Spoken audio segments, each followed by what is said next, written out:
We accomplished our goal, and which was to reinvigorate the North Korea human rights movement in South Korea and to give uh, a lot of attention to the North Korean defectors and what they're doing.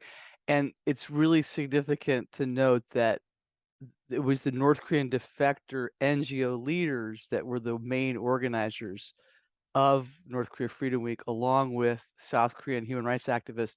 But they're the ones that organized and hosted the sessions, most of the sessions, because it really showcased the impact these North Korean escapees can have Mhm, if they're given the opportunity. And so just to give you one example, there was one mm, session that was on the what happened to the fishermen, and mm, they had eyewitnesses of that from the region where the fishermen were from that lived in that town. They had people that were uh, very familiar with the repatriation. They just had a lot of witnesses that were able to put together everything that happened. But the other thing is they had a panel that mm, was on the information and about the importance of like what you do, getting information in North Korea and mm, different techniques that could be developed and everything. mm, And it was really oh, and there was another session to honor the martyrs. mm. And not a lot of people know about this, but there's actually North Koreans that have been killed because they were getting information out.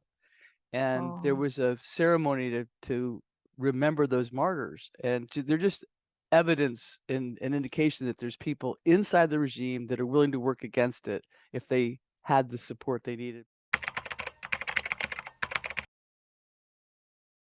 I guess the best thing to do would be having to go back several years because of Zoom. What really was the most important part of it was really showing that these North Korean defectors were pivotal in the last election. They were mm, so energized in the last election because they had lived under such oppression under Moon, just terrible things were going on. They were really worried that if Yoon did not get elected, that their lives would be in danger. They could face repatriation. I mean, that it was literally life and death for them. So to mm, see them come together and get so involved in democracy in the political process and just really passionately work, to be involved in a free society and be able to and their articulate their feelings and their views and to be able to speak out such a contrast to the place they came from. The greatest resource we have for changing the hearts and minds of people in North Korea are the North Koreans that have escaped. And I say that because they know how to reach people in North Korea, and they also know how to communicate the messages, because those of us who haven't lived under that kind of oppressive society, sometimes we can't really quite think the way that they think, and mm. that definitely the passion, what we felt all during the week from the North Korean men and women that were involved, you could really feel that.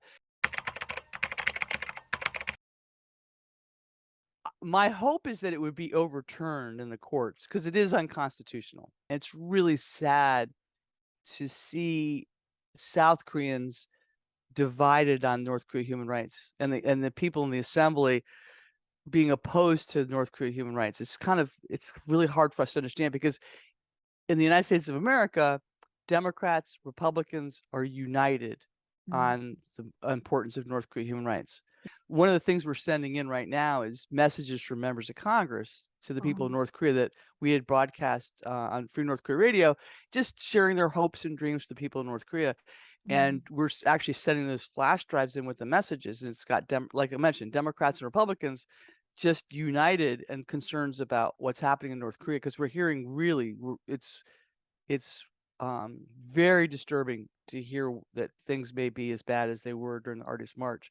But mm, in answer to your question, I'm hoping the law will get overturned. I know they don't have the votes. Uh, we did finance a balloon launch and a rice bottle launch that happened one during North Korea Freedom Week and one right after North Korea Freedom Week, which were part of North Korea Freedom Week.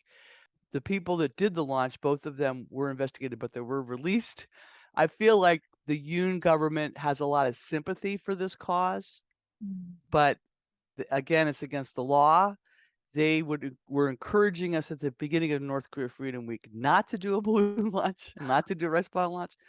Yoon has demonstrated a real concern for human rights. He appointed Ambassador Shinhwa Lee, for example. I think there's a lot more that he would want to do.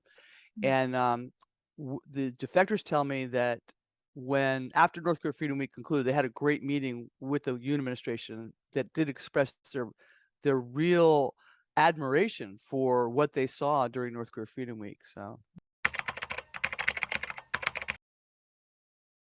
every time this has happened before, the human rights issues got just pushed to the side because all the focus is on the nuclear issue. I don't think that's going to happen again because there's a big push from the human rights community that we need to put human rights. They call it human rights upfront approach. In the past, it definitely has, by both Democrats and Republicans, bipartisan. So I don't think we'll make that mistake again because there is that unity of opinion in the United States, and because President Yoon has spoken out about the importance of emphasizing freedom and promoting human rights and the steps that he's taken.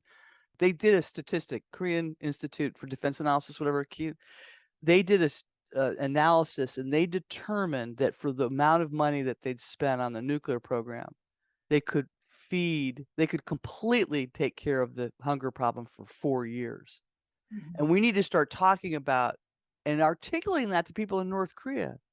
For the amount of money that he's spending, you could feed the entire population. And so you can't separate those issues out. So I'm hoping that at what you raised, that fear is always there, but I don't think that's going to happen this time.